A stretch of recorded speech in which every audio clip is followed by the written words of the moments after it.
Emmanuel Macron a cherché à nous dire qu'il faut augmenter l'âge de départ à la retraite car le coût de la retraite devient de plus en plus important. C'est faux.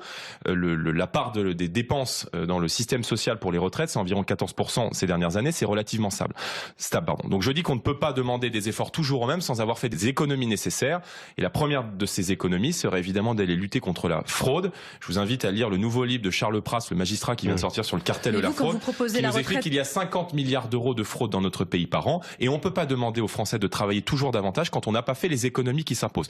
Donc il y a des économies à faire, et notamment sur la fraude sociale. Et on ne peut pas dire d'un côté aux Français, il y a 50 milliards d'euros de fraude sociale dans notre pays, 2,6 millions de cartes vitales, de fausses cartes vitales en circulation, où dans le livre on apprend des trucs un peu délirants. On apprend que des combattants de Daesh, qui ont la carte, qui se sont pris la carte d'identité française, qui sont de nationalité belge, perçoivent des allocations.